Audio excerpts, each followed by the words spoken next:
Hi everybody. Okay, so I'm back with another K-drama to see, have you already seen it, and if not, is this something that you would check out? So before we get into this video, you already know the drill. Like this video, follow me for more, and share this with someone you know that would be into K-dramas and will potentially check it out. Okay, so let's get into it. The name of today's K-drama is called Practical Guide to Love.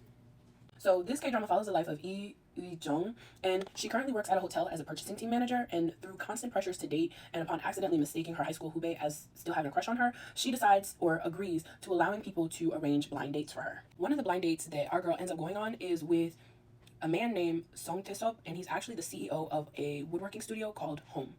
He's very gentle and dependable, but during this date, he essentially lets her know that he's looking at marriage prospects, and that may have been where he effed up, okay? Once he mentioned marriage, it kind of spooks our girl, and after their date, he promises that he's going to reach out to her, and she waits a couple days, and she hears nothing, and so she kind of asks, hey, like, can anybody else set me up with a blind date? Now, one of her coworkers sets her up on a blind date, and she kind of is telling her, hey, like, he's not the most attractive person, he's kind of, like, weird, but he works a really good job, so it'll do kind of thing, right?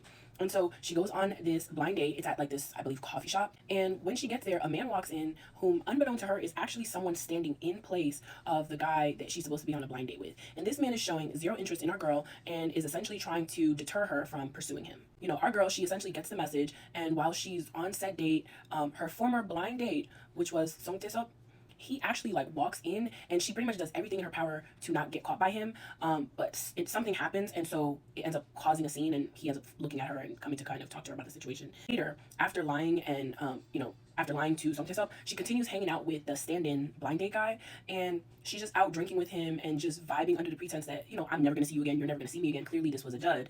So yeah. But as the situation is going, we're kind of seeing that the stand-in guy is really digging our girl. Like, the next day, she wakes up and her phone is exploding with messages for blind date potentials. And it seems like when our girl was out drinking, she was reaching out to any and everyone that she could about, do you know anyone that's single that you could set me up on a blind date with? And every person she knew came through. Like, she was so desperate that she reached out to her dermatologist, and her dermatologist set her up with someone as well. So bear that in mind. Like, our girl's not playing with trying to find love. She's tired of being the oddball in these situations. At some point, during like a work event, she ends up running into Song Tae-sop, and they kind of discuss the miscommunication between the two of them, and she essentially decides to give him a chance. Whereas stand-in guy kind of confesses that, hey, like, I'm not who you thought I was supposed to be. This is who I really am. Like, I'm an actor. And he kind of gives her tickets to, you know, a show of his. Despite everything else, stand-in guy kind of also confesses that he is actually interested in her and thought that the two of them had an amazing time. Now, our girl went from no man to two men, and she's pretty much having like a hard time choosing between like the two of them as far as like who to date. So this K-drama is really a calm one. I suggest putting it on if you're, you know, interested in casual life events and all the frustrations that comes with dating.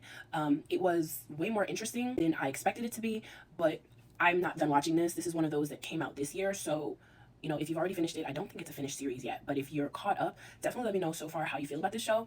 And if you haven't seen it, definitely let me know if this is something that you would add, to your watch list. Again, this is really more like a palate cleanser, so like something in between other shows. Yeah, but as always, thank you so much for watching. Okay, thanks. Bye.